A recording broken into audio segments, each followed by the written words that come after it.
오늘은 사순절 넷째 주일을 우리가 함께 하나님께 드리고 있습니다. 사순절의 주제 역시 고난입니다.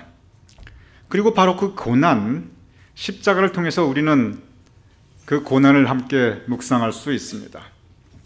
십자가, 가장 먼저 예수님의 십자가가 있습니다. 예수님께서 그 십자가 위에 못 박혀 돌아가셨습니다.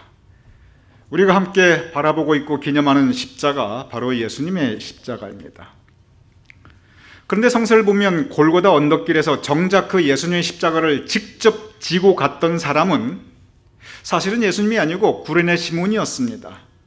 그래서 구레네 시몬의 십자가 또한 우리가 함께 묵상하게 됩니다.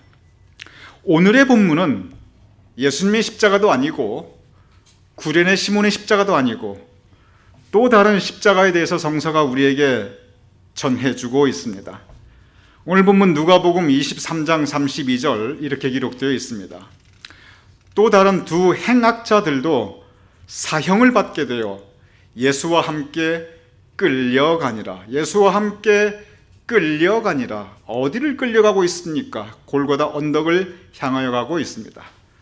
여러분, 골고다 언덕길을 생각할 때 그래서 십자가를 지고 올라가시는 예수님의 모습을 많이 생각하고 있는데, 근데 성서를 통해서 보면 아주 구체적인 골고다 언덕길의 모습은 뭐냐면, 먼저 채찍 맞으시고 피 흘리시고 고통받으시는 예수님께서 앞서 가시고, 그리고 그 예수님의 십자가를 지고 구레네 시몬이, 직접 예수님의 십자가를 진 사람은 구레네 시몬이었습니다. 구레네 시몬이 그 예수님의 뒤를 따라가고 있습니다. 그리고 그 뒤를 또 다른 두 사람이 십자가를 지고 걸어가고 있습니다. 오늘의 본문, 바로 그 또 다른 두 사람에 대해서 우리에게 말씀하고 있는 것입니다. 이어서 누가복음 23장 33절은 바로 그 또 다른 두 사람이 예수님과 함께 십자가에 못 박히는 장면을 우리에게 이렇게 전해주고 있습니다. 해골이라 하는 곳에 이르러, 해골은 골고다, 갈보리 같은 말입니다. 골고다는 히브리어 발음이고 갈보리는 헬라어 발음입니다. 그 의미는 똑같이 해골이라고 하는 의미입니다. 해골, 즉 골고다 또는 갈보리 하는 곳에 이르러 거기서 예수님을 십자가에 못 박고, 예수님의 십자가입니다. 그런데 또 다른 십자가가 또 있습니다. 두 행악자도 그렇게 하니, 즉 십자가에 못 박이니 하나는 우편에 하나는 좌편에 있더라. 골고다 언덕, 예수님의 십자가가 있습니다. 그리고 그 좌우편에 또 다른 두 개의 십자가가 함께 세워져 있습니다. 그림을 띄워주시기 바랍니다. 그래서 이 골고다에 있는 세 개의 십자가는 이 성화의 중요한 소재 중에 하나입니다. 사실은 루벤스의, 가장 유명한 루벤스의 그림을 보여드리고 싶었는데 그건 제대로 나오는 것이 별로 없더라고요. 그래서 이건 또 다른 이 화가의, 성화의 이 골고다 언덕의 세 개의 십자가입니다. 골고다 언덕의 십자가의 모습은 바로 저러한 모습이었습니다. 가운데에 있는 예수님의 십자가, 그리고 좌우에 있는 또 다른 십자가입니다. 오늘의 본문은 그 또 다른 십자가에 어떤 사람들이 못 박혔냐면 행악자라고 성서는 기록하고 있습니다. 그 당시에 로마의 십자가형은 적어도 그 시대 로마 제국하에서 법정 최고형입니다. 지금도 법정 최고형은 적어도 한국에서는 사형인데, 법정 최고형의 사형 집행 방법 중에서 가장 죄질이 나쁜 사람들을 사형 집행하는 것이 그 당시 로마 제국의 십자가형이었습니다. 성서를 통해서 볼 때 이 두 사람이 무슨 죄를 지었는지는 사실 구체적으로 알 수 없습니다. 그러나 적어도 십자가형을 받았다는 것을 통해서 볼 때 그 당시 로마 제국의 입장에서 보면 분명한 죄인, 그것도 죄의 질이 상당히 나쁜 사람들이었음을 우리는 유추해서 생각해 볼 수 있습니다. 이 두 사람에 대한 성서의 구체적인 표현이 있습니다. 왜냐하면 이 세상에서는 죄인이라고 하지만 하나님의 평가는 다를 수 있기 때문에 과연 성서는 이 두 사람을 어떻게 평가하고 어떻게 표현하고 있는가 우리는 한번 돌아보아야 합니다. 마태복음 27장에 보면 이 두 사람에 대해서 강도라고 표현하고 있습니다. 마가복음 15장도 이 두 사람에 대해서 강도라고 표현하고 있습니다. 그리고 누가복음은 행악자라고 표현하고 있습니다.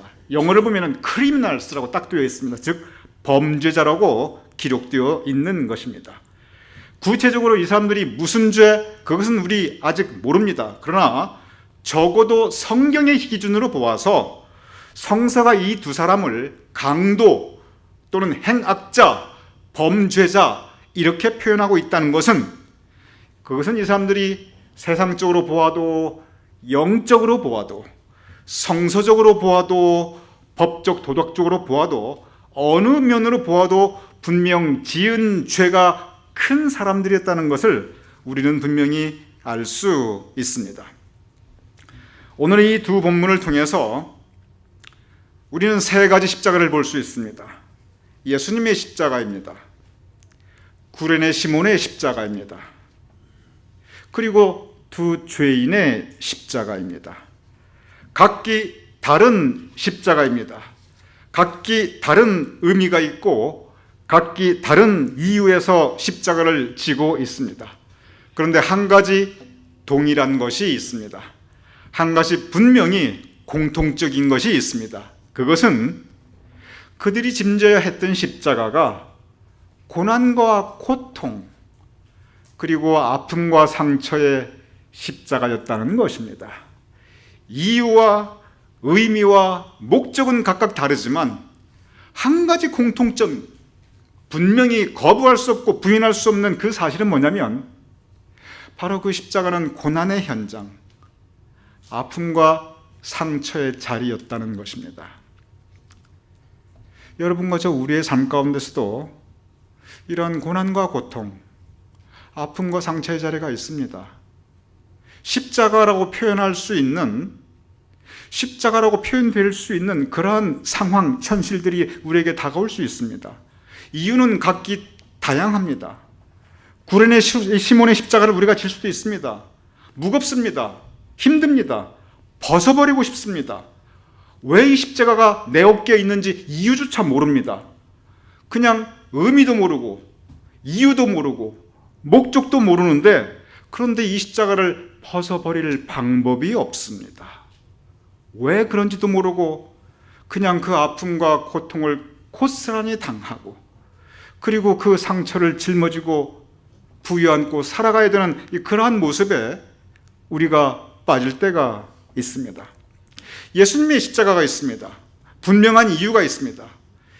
분명히 고난은 고난인데, 그런데 이것은 의로운 고난입니다.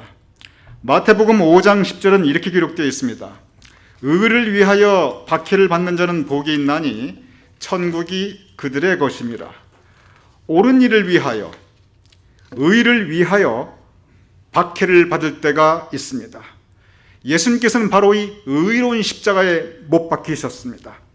작은 예수 운동이라는 것이 한국 기독교사에 있었던 적이 있습니다. 그것이 뭐냐면 예수님께서 십자가에 못 박혀, 즉 의로운 박해를 받았듯이 우리도 의로운 고난에 동참하자. 그래서 이 의로운 고난에 동참하는 이 운동이 한국 사회 한때 펼쳐진 적이 있습니다.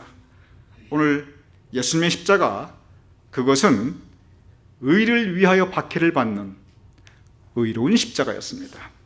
그러면 이 두 행악자의 십자가는, 그것은 무슨 의미입니까?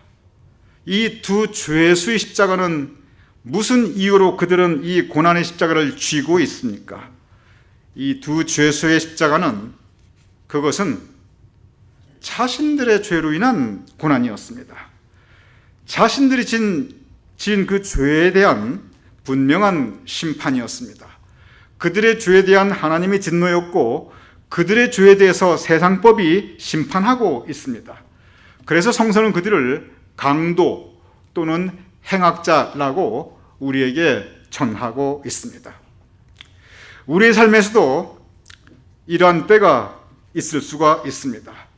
각기 다른 이유로, 마치 구레네 시몬처럼 왠지 모르는, 이유도 모르는 그런 십자가를 질 수도 있고, 예수님처럼 우리가 작은 예수가 되어서 의로운 십자가를 질 수도 있고, 또 분명히 우리 죄로 인해서, 다른 사람 탓할 수 없는 내 죄로 인해서 내가 짊어지게 되는 그러한 고난의 십자가가 우리에게 다가올 수도 있습니다. 각기 다른 이유의 십자가가 우리에게 다가올 수 있는데, 그런데 역시 한 가지 공통점은 모든 십자가는 고난의 현장이라는 것입니다.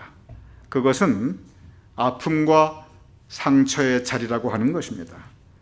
오늘 본문, 이 죄수들의 십자가를 통해서 이 고난의 현장에서 두 죄수가 어떻게 행동하였는가, 그 아픔과 상처 그리고 피 흘림의 삶의 자리에서 그들이 어떻게 행동하고 어떤 모습을 보여주고 어떻게 반응하고 있는가, 이 두 가지 극단적으로 다른 이 모습을 통해서 우리가 받을 신앙의 교훈을 함께 묵상해보고자 하는 것입니다. 본문 누가복음 23장 39절은 이렇게 기록되어 있습니다. 달린 행악자 중 하나는 비방하여 이르되 내가 그리스도가 아니냐, 너와 우리를 구원하라. 달린 행악자 중 하나는 비방하여, 누구를 비방합니까? 예수님을 비방하고 있습니다. 그리고 예수님을 모욕하고 있습니다. 예수님을 조롱하고 있습니다. 예수님에 대한 신뢰, 믿음 전혀 없습니다. 고난이 나고 하는 상황이 찾아오자 이 죄수는 예수님을 비난하고 모욕하고 그리고 조롱하고 있습니다. 성서 본문을 통해서 볼 때 이 죄수가 예수님에 대한 믿음은 없었을지 모르지만 적어도 예수님이 누구라고 하는 그 사실은 알았음이 분명합니다. 그리스도라고 하는 이 단어를 사용한다는 그 자체가 예수님께서 기적을 일으키셨고, 예수님께서 죽은 자도 살리셨고, 예수님께서 살아계신 하나님의 능력을 베푸셨다는 것을 그는 이미 알고 있었습니다. 우리를 구원하라? 무슨 뜻입니까?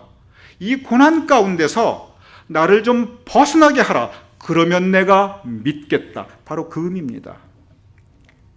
우리의 삶에 고난이 올 때, 특별히 감당할 수 없는 고난이 올 때, 그 아픔과 상처가 극에 달했을 때, 그래서 내가 참을 수 있는 그 한계, 그 마지막 선까지 갔을 때, 적지 않은 경우에 이러한 모습을 보여주는 것을 우리는 주변에서 어렵지 않게 볼 수 있습니다.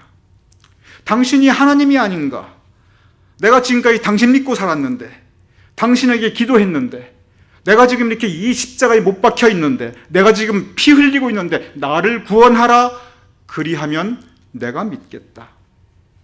신앙의 역사에서 이것은 아주 일반적인 모습입니다. 그리고 우리 주변의 삶의 현장에서 이것은 아주 드물지 않은 우리 사람들의 모습이기도 합니다. 어제 토요일에 출애굽기에 대한 말씀을 함께 묵상하였습니다. 출애굽기 17장에 광야에서 물이 떨어졌습니다. 광야, 가뜩이나 살기 힘든 곳입니다. 가뜩이나 험난한 그러한 여정입니다. 그런데 광야에서 마실 물이 떨어졌으니 가뜩이나 살기 힘든데, 그런데 도대체 이게 상황이 아주 엉망진창으로 돌아가고 있습니다. 즉 고난의 현실입니다. 이 고난이 닥칠 때 곧바로 어떤 일이 벌어지냐면 하나님께 원망합니다. 하나님에게 질문합니다. 하나님, 우리가 왜 이런 고통 당해야 합니까? 그러면서 우리 가운데 하나님이 계신가 안 계신가, 이러한 신앙적인 회의를 합니다. 이 고난 가운데 나를 버려주신다고 하는 것은 과연 하나님이 살아계신가 안 계신가, 우리에게 물을 달라, 그러면 내가 믿겠다, 그 모습을 보여주고 있습니다. 우리가 살아가면서 어차피 이 세상, 광야 같은 세상을 여러분과 저가 살아가고 있는데 모든 인생은 광야길 같습니다. 그런데 그 위에 물이 떨어질 때가 있습니다. 즉 더 큰 고난, 한계 상황이 닥칠 때가 있습니다. 제가 지금까지 살아보니까, 그리고 목회를 해보니까 이 광야에서 마실 물이 떨어질 때가 있어요. 현실적인 고난이 닥칠 때가 있습니다.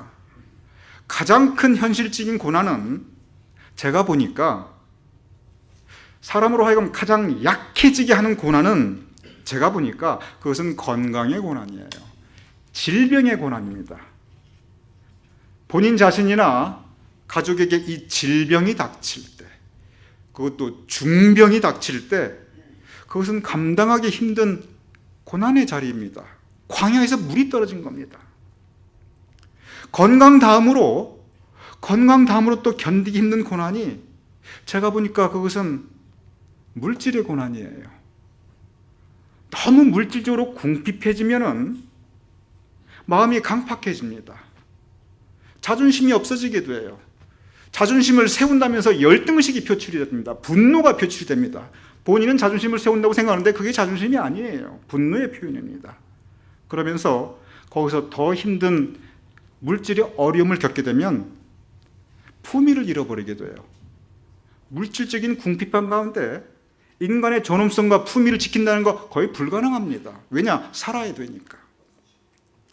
건강의 고난이 있고 물질의 고난이 있는데, 또 세 번째는 제가 살아보니까 가정사의 고난이 있습니다. 부부 간에, 부모 자식 간에 이런저런 가정의 고난이 있을 때, 가정이 우리가 쉴 수 있는 곳이고 우리 안식처이고 가족끼리 서로 위로하고 격려받고 힘을 얻어야 되는데, 가정이 천국인데, 이 땅에 세운 하나님의 천국이 바로 가정인데, 근데 가정에 고난이 닥치면 가정이 지옥이 됩니다. 집안이 불구덩이 같아요. 가정의 고난, 광야에서 물이 떨어진 겁니다. 제가 보니까 제일 큰 게 질병, 특별히 중병의 고난이고, 그 다음에 물질, 돈의 문제이고, 세 번째가 가정이고, 물론 이 순서는 개인적인 차에 따라 다르게 느낄 수 있어요. 누구나 자기의 고난이 제일 크다고 생각합니다. 그런데 보면은 그런 것 같아요. 그리고 네 번째는 또 뭐냐면, 제가 보니까 인간관계의 고난이 있습니다. 사람이 보니까요, 좋을 땐 다 좋아요. 관계가 깨지면요, 좋은 것도 다 나빠요.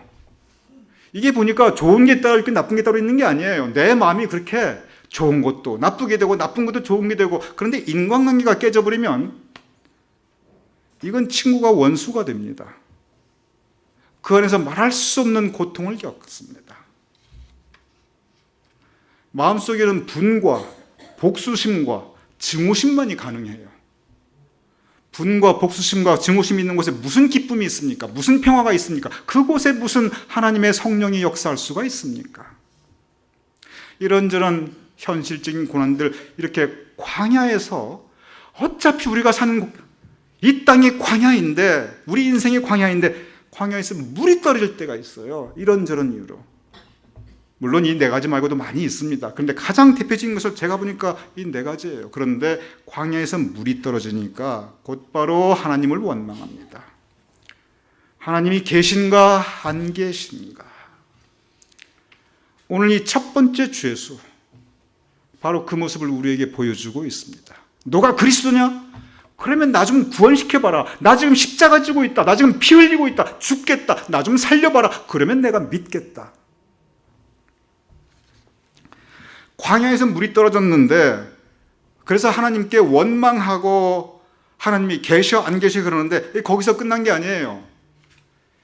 광야에서 물이 떨어지니까 서로 다툽니다. 출애굽기 17장을 보면 모세를 욕하고 비난하고 서로 막 싸웁니다. 그러면서 누구 때문에 우리가 이곳 생활하느냐? 너 때문이다. 너 때문이다. 잘잘못을 따집니다. 손가락질합니다. 여러분 생각해 보시기 바랍니다. 인생 광야길 걸어가는데 물이 떨어졌는데, 그 고난의 상황에서 서로 다투고 싸워서 무슨 소용이 있습니까? 서로 위로하고 격려해야 합니다. 그래야 가뜩이나 살기 힘든 거 조금이라도 힘을 얻지요. 그런데 가정에서 어려움이 있을 때 집안 식구끼리, 교회에서 어려움이 있을 때 교회 식구끼리, 이런저런 광야길 일, 우리 인생 걸어갈 때 물이 떨어졌을 때 서로 친한 사람들끼리 곧바로 나타나는 현상이 바로 서로 싸웁니다. 손가락질합니다. 이게 누구 잘못이냐? 네 잘못이다. 저 사람 잘못이다. 그러면서 시시비비를 가리고 서로 손가락질을 합니다. 고난이 다가올 때 공동체에서 가장 많이 일어난 현상, 그것이 가정이든 그것이 교회이든 그것이 인간관계이든지 아니면 그것이 국가 공동체이든 하나의 사회이든 가장 많이 일어난 현상이 광야에서 물 떨어졌을 때 서로 손가락질하는 겁니다. 어차피 힘듭니다. 그럴 때 우리가 서로 위로하고 격려해야 합니다. 건강 또는 질병의 문제로, 물질 또는 돈의 문제로, 가정 또는 가족 사이 문제로, 인간관계, 우정과 친분의 관계로 우리가 광야에서 물이 떨어졌을 때 그때 오히려 더 하나님 붙잡아야 합니다. 그때 하나님 의지해야 돼요. 왜냐하면 그래야 그나마 견딜 수가 있습니다. 광야에서 물 떨어져 가지고 목마르다고 함부로 바닷물을 마시거나 함부로 흙탕물 마시면 안 됩니다. 더 악화됩니다. 차라리 물이 없으면 견뎌야 돼요. 하나님 의지하면서. 그런데 바닷물 마시고 소금물 마시고 흙탕물 마시는 경우가 참 많이 있습니다. 하나님 의지해야 되는데 다른 거 의지합니다. 왜냐? 힘드니까. 스트레스 풀기 위해서. 마음이 복잡하니까. 마음이 아프니까. 그래서 쉽게 그 아픈 마음 달래기 위해서 다른 것을 찾습니다. 이 세상에는 그때 이거 하면 그 아픈 마음, 그 복잡한 마음, 그 힘든 마음 달래주겠다고 이렇게 유혹하는 것들이 얼마든지 많이 있습니다. 세상에는 소금물, 흙탕물 이거 마셔봐 얼마든지 많아요. 그거 먹고 마셔봐야 더 힘듭니다. 안 됩니다. 광야에서 물 떨어질 때는 하나님 의지해야 됩니다. 서로 위로하고 격려해야 합니다. 오늘 이 첫 번째 죄수의 모습, 십자가상에서 피 흘리고 고통받으며 그는 예수님을 비방하고 모욕하고 조롱하며 그리고 나를 구원해라 그러면 믿겠다. 지금도 쉽게 볼 수 있는 어쩌면 여러분과 저의 모습입니다. 두 번째 죄수의 모습이 있습니다. 누가복음 23장 40절에 41절 이렇게 기록되어 있습니다. 여러분께서 한번 읽어보시지요. 시작.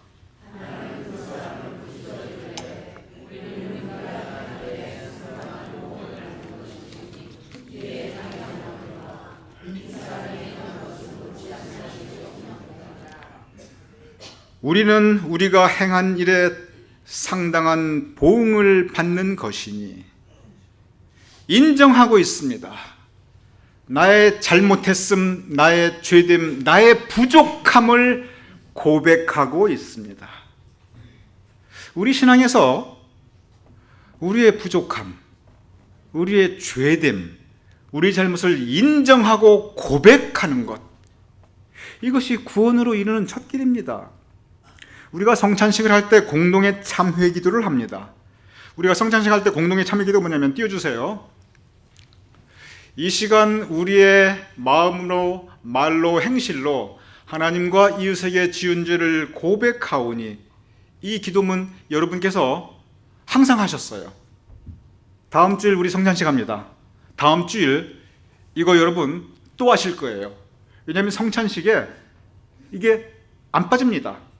그러면 이게 우리 감리교만 안 빠지냐? 그렇지 않아요.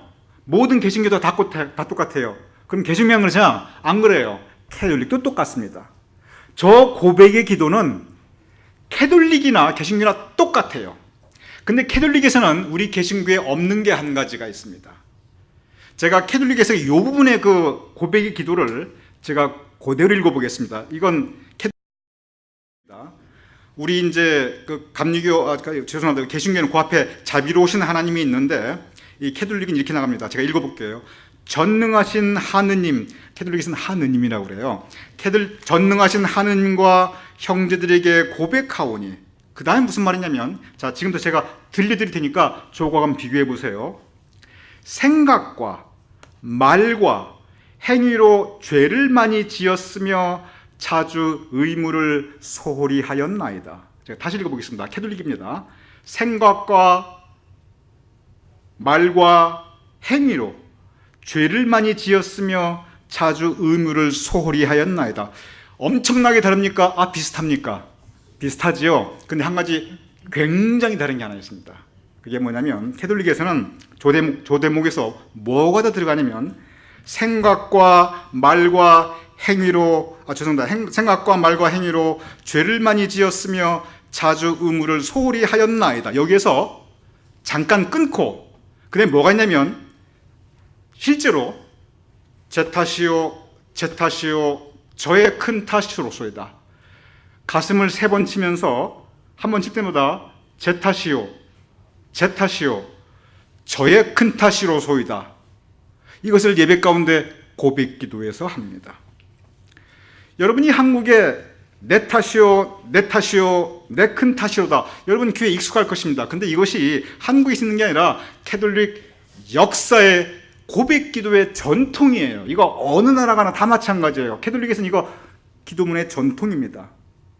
자, 우리 개신교지만 캐톨릭 우리 형제기도원이에요.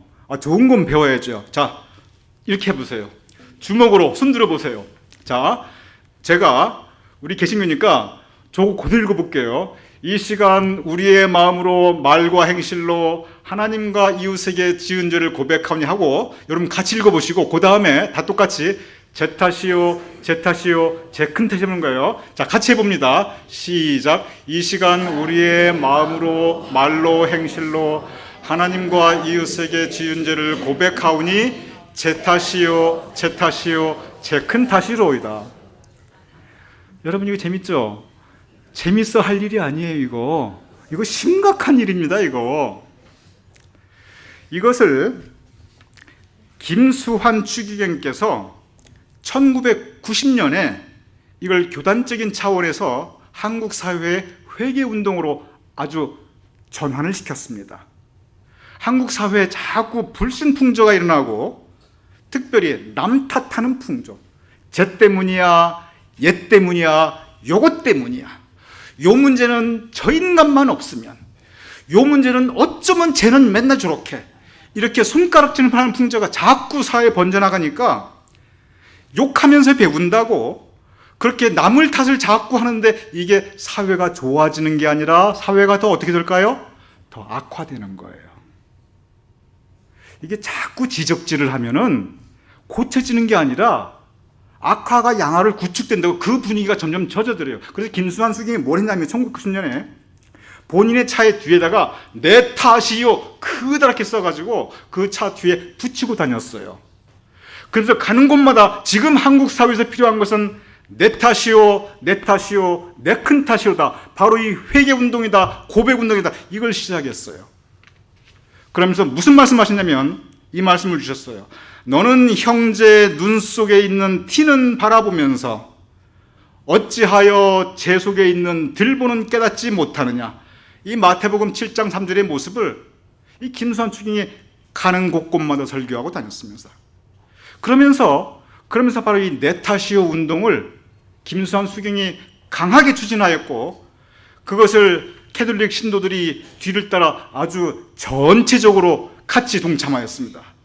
그래서 그때 캐톨릭을 넘어선 개신교, 감리교 장사할 것 없이 한국 사회 전체 바로 이 고백운동이 이루어지게 되었어요. 다시 한번 해보죠. 성찬식 공동참여기도 띄워주세요. 이게 우리 감리교의 고백문이지만 아까 들어보셨죠? 캐톨릭의 고백문과 똑같아요. 제 마음 같아서는 우리 성찬식 할 때마다 이거 하고 싶은데 이것도 제가 또 괜히 오해를 받을 수가 있으니까 그렇게까지는 하지 않겠어요. 하지만 우리 해보지요. 이거 캐톨릭에서 매번 하는 겁니다. 고백하오니 하고 그리고 한번 내 탓이요 내 큰 탓이요 3번 하겠습니다. 자, 시작. 이 시간 우리의 마음으로 말과 행실로 하나님과 이웃에게 지은 죄를 고백하오니 내 탓이요 내 큰 탓이로소이다. 고난의 시간에 이 죄수는 자신의 죄를 돌아봅니다. 그리고 인정하고 고백합니다. 여러분, 우리의 잘못을, 우리의 부족함을 인정하고 고백하는 것, 이것이 구원으로 가는 첫걸음입니다. 물론 구원은 대속의 은혜입니다. 한데 대속의 은혜 앞에서 이 회개와 고백의 기도가 없으면 여러분, 이 대속의 은혜는 우리에게 적용되지 않아요. 대속의 은혜는 우리 모두에게 available, 다 주어진 것입니다. 문제는 뭐냐면 그 대속의 은혜를 우리가 받아들이기 위해서는 회개와 고백, 내 탓이요, 내 탓이요, 내 큰 탓이로소이다. 바로 이 죄수의 이 인정과 고백이 있어야 됩니다. 이 공동체에서 이 내 탓이요 운동이 의외로 오래가지 못했어요. 이유가 있습니다. 내 탓이요, 내 탓이요 이러니까 이게 어떤 현상이 벌어졌냐면, 그래 네 탓이야, 그래 네 탓이야, 너 앞으로 좀 잘해, 이렇게 돼버렸어요. 그래가지고 내 탓이요 하는 사람이 바보가 되어버렸어요. 한두 번 하다 보니까 내 탓이요, 그래 네 탓이야, 또 여기 가서 내 탓이니까 너 좀 앞으로 잘해. 그러면 그 다음에 한 번 하고, 두 번 하고, 세 번 하고, 이렇게 해서 세 번째 바보가 되니까 네 번째는 하고 싶을까요? 안 하고 싶을까요? 그래 네 탓이다, 또 네 탓이다. 이게 사회 분위기가 이렇게 돌아가 버렸습니다. 그래서 내 탓이 운동이 의외로 오래가지 못했어요. 왜냐? 내 탓이요 하는 사람이 바보가 되는 분위기가 돼버린 거예요. 여러분, 한쪽이 내 탓이요 하면은 다른 쪽도 같이 내 탓이요 해줘야 돼요. 여러분, 지금 한국 얘기하는 게 아니고 여러분 집안 얘기하는 겁니다. 여러분 부부관계 얘기하는 거예요. 우리 교회 얘기하는 거예요. 우리 교회 얘기하는 거예요. 내 탓이요 하는 사람만 바보가 되다 보면 결국 그 부부관계 있잖아요. 서로 네 탓이요, 네 탓이요, 더 그렇게 되게 됩니다. 교회 공동체도 마찬가지입니다. 인정하고 고백할 때 주님께서는 포용해 주셨어요. 근데 이 사회에서는 인정하고 고백할 때 바보를 만들어 버립니다. 여러분, 그러면 안 됩니다. 내 탓이요는 서로 가정에서, 교회 공동체에서 먼저 하는 사람이 이기는 거거든요. 내가 먼저 내 탓이요 하면 상대 쪽에서도 그래 네 탓이요 그러면 안 되고요. 아니야 내 탓이요. 그 다음에는 아냐가 들어가야 돼요. 자, 한번 연습해 보죠. 한쪽에서 처음 내 탓이요 문제입니다. 시작. 내 탓이요, 내 탓이요, 내 큰 탓이로소이다. 그럼 다른 순서 뭐냐면 한마디 더 해야 돼. 아냐 하고 그 다음에 내 탓이야, 내 탓이야, 내 큰 탓, 이렇게 되는 겁니다. 자, 아냐부터 하고 시작합니다. 시작. 아니야, 내 탓이요, 내 탓이요, 내 큰 탓이로소이다. 두 번째 죄수는 자기의 죄를 인정하고 고백합니다. 이것이 구원의 첫 걸음입니다. 내 탓이요, 내 탓이요, 내 큰 탓, 이것이 화해의 첫 걸음입니다. 내가 낮아지지요. 내 자존심 내려놓지요. 세상에 자존심 사람 어디 있습니까? 간쓸기 없는 사람이 어디 있어요? 그런데 내려놓을 때, 내가 먼저 내 탓이요 할 때 화해가 이루어지고, 그리고 하나님의 영광이 드러납니다. 하나님의 영광을 드러내야 됩니다. 두 번째 죄수, 바로 그 모습을 우리에게 보여주고 있습니다. 두 번째 죄수가 그 다음 말에 하는 말이 있습니다. 이 말씀이 정말 중요합니다. 누가복음 23장 42, 43절 다 같이 읽어보지요. 시작.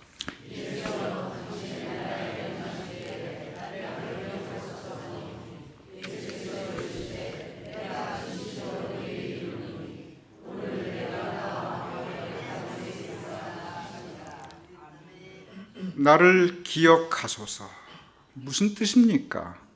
이 죄수가 요 말 앞서 내 탓이요, 내 탓이요, 내 큰 탓이로소이다 인정과 고백을 하였습니다. 그 다음에 한 것은 뭐냐면 나를 기억하소서, 긍휼을 구하고 있습니다. 나를 불쌍히 여기소서, 나는 죄인으로소이다. 예수님을 만난 베드로가 제일 처음 한 말은 주여 내게서 떠나소서, 나는 죄인으로소이다. 그런데 그 다음 한 말은 주여 나를 불쌍히 여기소서, 나는 죄인으로소이다. 주님, 내가 죄인입니다. 그런데 나를 외면하지 마시옵소서. 주님, 나 죄인입니다. 잘못했습니다. 그러나 불쌍히 여기소서. 죄 지은 다윗이 하나님 앞에 시편 51편 11절에 이렇게 기도하고 있습니다. 주여, 나를 주 앞에서 쫓아내지 마옵시고 주의 성령을 내게서 거두지 마옵소서. 주님, 나 죄인입니다. 내 탓이요 내 큰 탓이로소이다. 비록 죄인이지만 주여, 나를 주 앞에서 쫓아내지 마옵시고 주의 성령을 내게서 거두지 마옵소서. 무슨 뜻입니까? 나 좀 불쌍히 여겨주시옵소서. 나를 버리지 말아주세요. 내 죄를 내가 알지만 주여, 나 쫓아내지 말아주세요. 죄수가 이렇게 나를 기억하소서 할 때 예수님께서 구원의 약속을 하여 주셨습니다. 예수님께서 용서하여 주셨습니다. 예수님께서 그에게 새로운 낙원을 펼쳐주셨습니다. 사순절 우리는 세 개의 십자가를 생각해 봅니다. 예수님의 십자가가 있습니다. 구련의 시몬의 십자가가 있습니다. 그러나 이 세 번째 십자가, 죄수들의 십자가, 이 죄수들의 십자가를 통해서 우리는 기독교의 가장 큰 교훈을 배울 수가 있습니다. 그것은 뭐냐면 적어도 강도, 행악자, 그 시대에 가장 큰 하나님과 죄인 앞에, 하나님과 사람들 앞에서, 하나님과 사람 앞에서 큰 죄인인 이들이 그의 잘못을 회개하고 그리고 주님을 영접할 때 그는 용서함 받고 구원받았습니다. 여기에 우리의 소망이 있습니다. 여기에 구원의 소망이 있습니다. 그리고 여기에 십자가의 진리가 있습니다. 우리 주의 주홍빛 같다 할지라도 여러분과 저가 하나님과 사람 앞에 주인 불완전하고 부족하다 할지라도 우리가 회개하고 주님을 영접하면 우리가 내 탓이요 내 큰 탓이로소이다. 우리가 인정하고 그리고 주님을 영접할 때 우리의 구원은 약속되어 있습니다. 하나님께서 우리의 죄를 용서하여 주시고 우리에게 구원의 영생을 허락하여 주실 것입니다. 여기에 우리의 믿음의 십자가의 본질이 있습니다. 죄수, 행악자, 강도라고 불리운 이 죄인이 구원받았을 때 여러분과 저도 구원받을 수 있습니다. 이 구원의 소망을 가지고 우리의 잘못을 인정하고 고백하며 주님을 다시 영접할 수 있는 내 탓이요 내 큰 탓이로소이다. 김수환 추기경님의 그 큰 교훈을 다시 생각할 수 있는 저와 여러분이 될 수 있기를 주님의 이름으로 축원합니다.